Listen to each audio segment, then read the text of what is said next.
Good afternoon. I'm going to give a short little history to these punks who don't know any history, like Servants for Christ and the rest of the lunatics that follow Bryan Denlinger. This is from Bryan Grady, and What Hath God Wrought, a biblical interpretation of American history. In page 140, he goes here, David Avery of Northwich, Connecticut, was one of those many thousands of impressionable youths who went to hear George Whitefield out of curiosity, only to return a born-again believer. Having surrendered to the ministry, Avery graduated from Yale College and was subsequently ordained in 1773. He later moved to Graceboro, Vermont, and assumed the pastorate of the local Congregational church. When news of Lexington and Concord reached his sleepy community, Pastor Avery shocked his flock by resigning his position to join the army as a chaplain. As he marched out of town for Boston, 20 of his former parishioners, having chosen him as their captain, followed closely behind with muskets to their shoulders. When the little band arrived in Cambridge on April 29th, the troops assembled to receive the Reverend Captain and his men, as they were called, for the spirited example encouraged the hearts of all.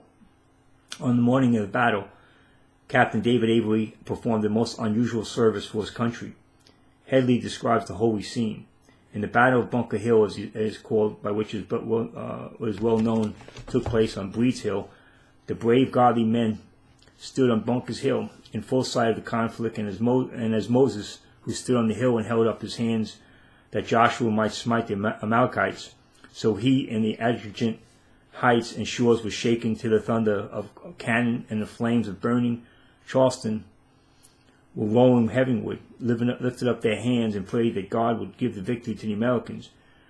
Breed's Hill, dimly seen through the rolling smoke of battle, amid which which flashed the deadly volleys and gleamed the glittering lines, and to the background patriotic divine, with upraised hands beseeching heaven for victory, would make an appropriate picture of that bloody prelude to the Revolution.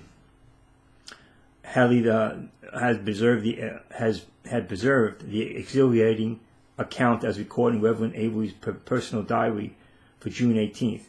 I stood on a neighboring hill, Bunker, with hands uplifted, supplicating the blessing of heaven to crown our unworthy arms with success. To us infantile Americans, unused to the thunder and carnage of battle, the flames of Charleston before our eyes, the incessant play of cannon from their shipping from Boston and their wings in various cross directions, together with the fire of musketry from more than 4 times our number, all heightened the majestic terrors of the field, exhibiting a scene which was most awful and tremendous. But amid the perils of the dead, a dread encounter with the Lord was our rock and a fortress. By 3 p.m., the British were in place, and the main frontal assault began. Howe's men were permitted to march within 100 feet of Prescott's fortress. The only sound was behind the breastworks was the click of musket hammers, for as that solitary figure topped the higher hill continued his supplication, a surge of reassurance pervaded the ranks below. While taking careful aim at the enemy, an 80-year-old white-haired patriot was heard to pray, I thank thee, O God, for having permitted me to have lived to see this day to fight for my country. With the whites of their eyes firmly in focus, 100 flintlocks made their deadly appearance. And then he talks about what happened to the British after that. We had to make 3 charges, and the Americans ran out of ammunition. There's your guys talking about my home is in heaven. That's what it took. Men like Avery and the 80-year-old and these little punks.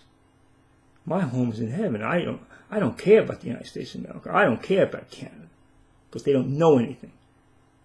They didn't pay for anything. They didn't fight for anything. Amen. Thank you.